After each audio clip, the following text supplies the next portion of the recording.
तू तुझं पहिलं बघ म्हणावं ताटातलं. तू काय एवढा कोण तत्ववेत्ता सोशल रिफॉर्मर नाहीस.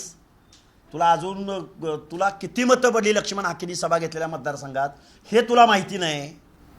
जरांगे म्हणतात जरांगे फॅक्टर समजण्यासाठी कोणाची हयात जाईल पण जरांगे फॅक्टर करणार नाही. जनतेने दाखवलं ना, थोबाड फोडलंय. नाही आता तुम्हाला एक प्रश्न आहे. तुमचं लक्ष निवडून आणणं होतं की फक्त मतं घेणं होतं? अरे निवडून आणलं ना मी. अरे मतं घेणं. हे बघा ओबीसीला वाईस नाही, ओबीसीला पक्ष नाही, ओबीसीला नेता नाही.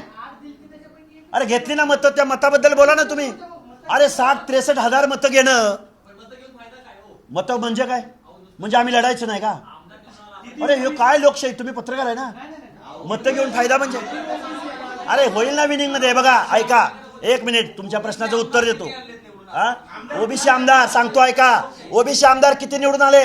7 धनगराचे आलेत, 7 माळ्याचे आलेत, 7 बंजारीचे आलेत, 3 बंजाराचे आलेत आणि तेली लिंगायताचे 7 आलेत.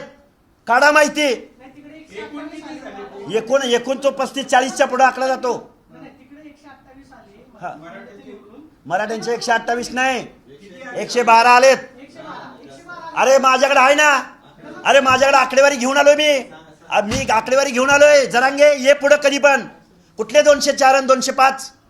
अरे महाराष्ट्रामध्ये ओबीसी पण राहतो.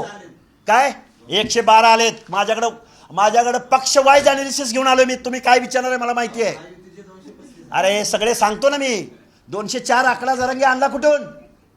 मी आकडेवारी कुठल्या पक्षात सांगू तुम्हाला? एक मिनिट, तुम्हाला एक उदाहरण देतो फक्त. एबीपी माझा, उघडा डोळे बघा नीट.